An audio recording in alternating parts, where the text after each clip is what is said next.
Dalam acara istiadat orang Batak, upasa selalu diikuti untuk menyampaikan sesuatu. Kalimat tersebut bermaksud untuk menasihati, memberkati, atau mengarahkan, membimbing seseorang, bahkan meminta doa dalam upacara adat.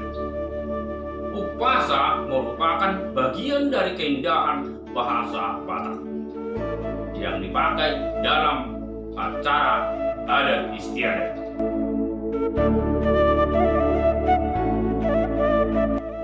Inilah upasa nomor 1. Boras ingkokan baru binain tubagas hadap kadang.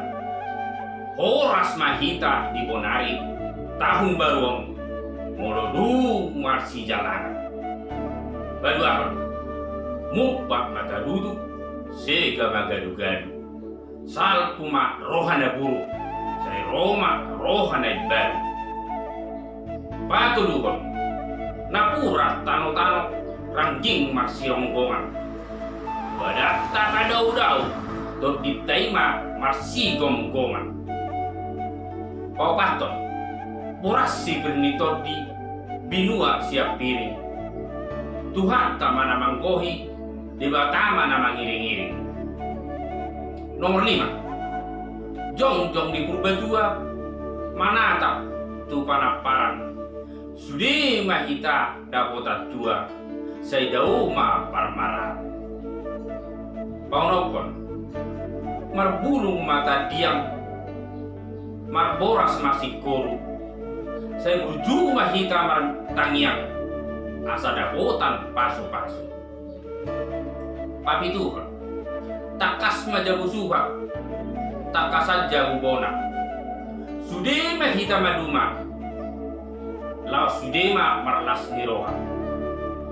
Pawaluhon binua aik pulu siap tanoni si mamora. Saya dapat makan dauli dapat silas niroha. Pasiapon bonani naka tinggal bahasa kotan. Saya itu dia pahita mangalaka. Saya itu si madakota persaudian. Pasak puluhon taduk ni ursa mardaka-daka tinggal bahasa kotan. Saya sudi mahita marlas niroha alanunga nileho Tuhan kesehatan. Saklu sada eme sita batua perlingkuman ni deke namok-mok di batama si lehot tua horas mahita di paro.